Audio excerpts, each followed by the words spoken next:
Hello, good morning everyone. Welcome back my channel Reema aspirant life में। आप सब कैसे हैं? आई होप कि आप सब बहुत अच्छे होंगे, मस्त होंगे। आपकी स्टडी भी अच्छी चल रही होगी। इस टाइम मॉर्निंग के 5 बज रहे। अब मैं जा रही हूँ बाहर।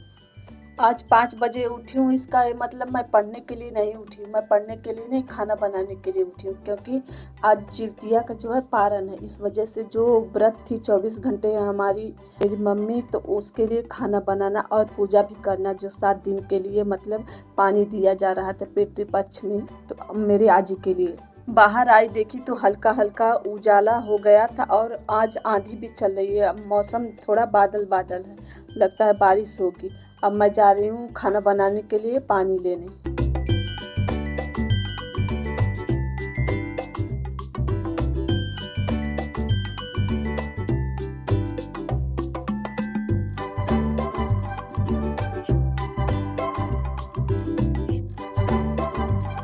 अब मैं पानी लेके आ गई हूँ, अब जा रही हूँ, देखते हैं क्या करते हैं। ये रात में मैं चने की दाल भिगोई थी, इसका मतलब दाल का पूरी बनेगा। सबसे पहले मैं जो कढ़ाई में थोड़ा सा तेल डालूंगी, फिर उसके बाद थोड़ा सा जीरा, फिर उसके बाद उसमें चने की दाल डाल दूंगी, फिर उसके बाद उसमें मिर्चा और लहसुन और नमक डाल के और थोड़ा सा पानी हल्दी डालकर उसको कुछ टाइम के लिए पकाएंगे। पकाने के बाद जब पक जाएगा, चने की दाल जब अच्छी तरह पक जाएगी, मतलब हाथ से मसलने पर मसल जाएगी, तब दाल समझ लीजिए पक गई। फिर उसके बाद दाल को पीसा जाएगा। मेरे साथ मेरी मम्मी भी उठी थी कुछ टाइम बाद। फिर उसके बाद वो कही कि दो मैं भी कुछ करूँ, तो मैंने कहा कि नहीं मत करो, मैं कर लूँगी, तुम बस एक काम करो, लहसुन और प्याज जो है इसको छीलकर काटना है। तो वही मेरी मम्मी करने लगी, क्योंकि ये जो चने की दाल की पूरी बनती है इसमें लहसुन ज़्यादा डाला जाता है। अब इसको 10 से 15 मिनट के लिए ढककर पकाना पड़ेगा। एक तरफ मेरी दाल पक रहा है और दूसरी तरफ मैं सोची कि चाय ही रख देती हूँ, इसलिए चाय में चाय पत्ती डाल रही हूँ, चीनी, सारी चीज़ें डालकर इसको पकने के लिए कुछ टाइम के लिए छोड़ दूंगी। बाहर जो है उजाला हो चुका है अब इस टाइम।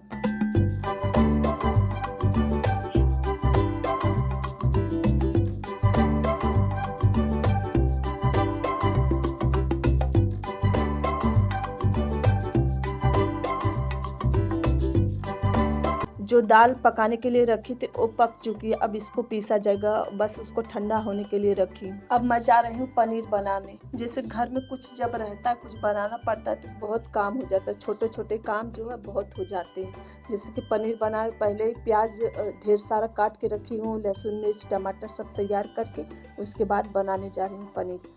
अब पनीर बनाने के बाद इसी में मैं खीर बनाऊंगी। पनीर जब पक जाएगा उसको कुकर को साफ करके फिर इसमें खीर बनाऊंगी, क्योंकि खीर बनाने के बर्तन नहीं है और वो बर्तन कहीं दूसरी जगह रखा है, तो इस वजह से मुझे इसी में बनाना पड़ेगा। तो टाइम लगेगा, जब ये बन जाएगा, जब पूरा हो जाएगा पनीर का काम, तब उसके बाद बनेगा खीर, फिर उसके बाद दाल की पूरी बनेगी। अभी दाल भी पीसना है मिक्सर में। अब जल्दी जल्दी पीसूंगी, नहीं तो तब तक लाइट हो सकता है कट भी जाए। जितिया का पारण भी, और साथ ही साथ जो है मेरी मम्मी जो पानी दे रही थी आजी के लिए, उनका कि पूजा भी करेंगी। खाना जो है बाहर ले जाकर रखेंगी। इसको श्राद्ध कहते हैं ज़्यादातर लोग, कि इस दिन होता है जो मर जाते हैं हमारे दादा, और जो भी किया जाता है। जैसे दादा दादी मरेंगे तो उनका या तो बड़ा बेटा या तो छोटा बेटा वही लोग कर सकते हैं। मेरे पापा जो है छोटे हैं और मेरी मम्मी भी छोटी है, तो इस वजह से मेरी मम्मी जो है मेरी आजी का करती है। जिस दिन जितिया का पारण होता है, मेरे गांव में ऐसा कोई घर नहीं होता जिसके घर दाल की पूरी न बने,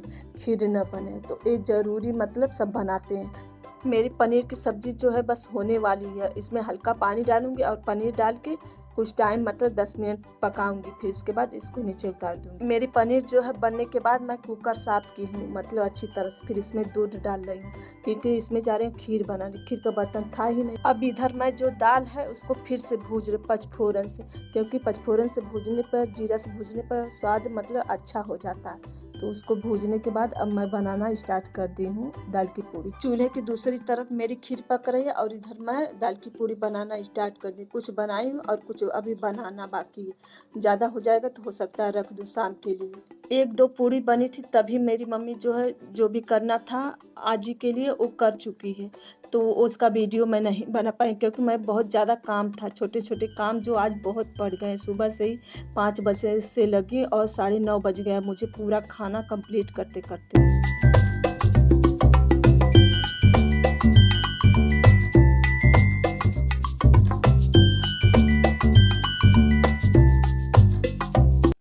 hello everyone, welcome back my channel Reema aspirant life में। इस टाइम जैसे कि 11 बज रहे हैं। अब मैं जा रही हूँ अपना स्लॉट स्टार्ट करने, मतलब अपनी स्टडी आज की स्टार्ट करने जा रही हूँ। जैसे कि मैं आज मॉर्निंग में उठी तो थी, लेकिन पढ़ नहीं पाई, क्योंकि मॉर्निंग में मुझे खाना बनाना था। 5 ही बजे मैं साढ़े चार बजे उठी और 5 बजे से मतलब लग गई खाना बनाने, क्योंकि कल का जो सभी लोग व्रत थी, 24 घंटे भूखी प्यासी थी, इस वजह से बनाना भी पड़ा। मतलब इतने सवेरे हर जगह, मतलब अभी मैं तो लेट उठी, चार अरे क्या कहते हैं 5 बजे बनाना स्टार्ट किया। और तो अगल बगल जो है घर, वो पहले से ही रात के 4 बजे से ही उठ के खाना बना रहे थे। और इस वजह से मैं तो 5 बजे उठी, लेकिन बहुत सारा खाना वैसा मतलब खाना बनाना पड़ता है, तो काम भी बहुत ज्यादा हो जाता है। तो इस वजह से मैं जल्दी उठी, और अकेले मुझे ही करना है, तो इस वजह से जल्दी उठी और जल्दी जल्दी की। और फिर भी मुझे 9:30 बज गया, 5 बजे से लगी रही। और क्या कहते हैं कि 7 दिन से जो है पितृपक्ष चल रहा है, तो उसका पानी दिया जाता है। 7 दिन तक, 7वें जब जिस दिन जितिया का पारण रहता है, तो उस दिन पूजा की जाती है। जो भी खाना बना के वो चढ़ाया जाता है। तो इस वजह से जल्दी जल्दी उठना पड़ा और काम भी करना पड़ा। तो आज इसी वजह से मॉर्निंग में नहीं पढ़ पाई। तब चलिए तब स्टार्ट करते हैं अपना स्लॉट। जैसे कि एग्जाम डेट नहीं निकल रहा है, दिमाग एकदम खराब है। अब तो समझ में ही नहीं आ रहा कि पढ़ना ही छोड़ दे क्या। तो मेरा भी इच्छा धीरे धीरे खत्म हो रही है, छोड़ देते हैं, कहीं कोई काम कर लेते बल्कि ठीक है। और इसके चक्कर में पूरी लाइफ, और इसके चक्कर में जब से पढ़ना स्टार्ट की, तब से जैसे लगता है कि वाट लग गई, झंड हो गई। न डेट निकल रहा है, न कोई भर्ती निकल रही है। बस इसी को लेकर 2022 कब होगा इसका एग्जाम। 24, बस 1-2 महीने और बाकी है, 25 आ जाएगा। समझ में नहीं क्या जी करता है, छोड़ दे पढ़ाई करना है। चलिए तब स्टार्ट करते हैं अपना स्लॉट। लेकिन क्या कहते हैं, एक उम्मीद रहती है कि अभी बीच में छोड़ देंगे तो क्या पता कुछ हो जा, एग्जाम डेट आ जाएगी, तो ये भी डर रहता है। चलिए तभी स्टार्ट करते हैं अपना स्लॉट।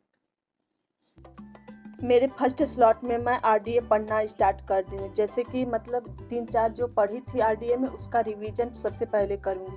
रिवीजन करने के बाद फिर मैं जो है नया आरडीए स्टार्ट करूँगी। इसमें नए आरडीए में मैं मैग्नीशियम पढ़ रही हूँ। इससे पहले मैं इसके नेक्स्ट डे मतलब पहले आयरन के बारे में पढ़ी हूँ। आयरन के बारे में पढ़ने के बाद मैं अब ये मैग्नीशियम पढ़ रही हूँ। सच बताऊँ, अब मेरी जो पेशेंस बना के रखी थी अब तक कि अब एग्जाम होगा, अब एग्जाम होगा, कब एग्जाम होगा, आखिर जो पेशेंस है अब मेरा जवाब देने लगा है। जी करता पढ़ाई करना ही छोड़ दूं। न कोई रास्ता नजर आ रहा है, न कुछ नजर आ रहा है, क्या करे इस टाइम। क्योंकि एग्जाम डेट निकल जाता हो जाता तो कम से कम एक उम्मीद खत्म हो जाती। हाँ चलिए हो गया एग्जाम, सारा काम खत्म हो गया। आज मेरी जो है एकदम इच्छा नहीं कर रही थी पढ़ने का, लेकिन फिर भी पढ़ने के लिए बैठ गई। बस मैं आज 3 ही स्लॉट पढ़ी हूँ, ये मेरा सेकेंड स्लॉट। और सेकेंड स्लॉट में मैं न्यूट्रिशन साइंस पढ़ रही हूँ। न्यूट्रिशन साइंस में मेरा चैप्टर जो है चावल के बारे में पढ़ रही हूँ। गेहूं के बारे में इससे पहले के एग्जाम में पूछा गया था, उसके मतलब पार्ट के बारे में पूछा गया था, तो कितने पार्ट होते हैं और ये पार्ट किस भाग में आएगा। तो वैसे भी चावल के भी 3 पार्ट होते हैं। 3 पार्टों में एक हो गया पेरिकार्प, दूसरा हो गया इंडोस्पर्म, तीसरा हो गया एम्ब्रियो। चावल में जो है 80% स्टार्च होता है और प्रोटीन 7 से 8%, और इसमें विटामिन B1, विटामिन B3 पाया जाता है। अब मैं अपना थर्ड स्लॉट स्टार्ट कर दी। थर्ड स्लॉट में मैं जो है एक्सटेंशन एजुकेशन से ICCW चैप्टर पढ़ रही हूँ। और ये चैप्टर बस 1-1.5 पेज का है। और इसके साथ साथ एक और चैप्टर पढ़ रहे हैं FAO के बारे में, फूड एंड एग्रीकल्चर ऑर्गेनाइजेशन, आहार एवं कृषि संगठन। ये जो है मतलब अंतर्राष्ट्रीय संस्था, इसकी स्थापना 1945 ईस्वी में हुई है। एक्सटेंशन एजुकेशन में 2 चीज़ों से ज़्यादा क्वेश्चन फंसाए गए, एक संस्थाओं से और एक हो गया योजनाओं से। यही 2 जो चीज़ें हैं ज़्यादा मतलब टफ रहेंगी। टफ मतलब कि एक पूछ देगा, कन्फ्यूजन ज़्यादा इन्हीं दोनों में होगा। जैसे कि योजनाओं से क्वेश्चन पूछता है तो एक ही तरह की बहुत सारी योजनाएं हैं, इसलिए यहाँ कन्फ्यूजन ज़्यादा बढ़ जाता है।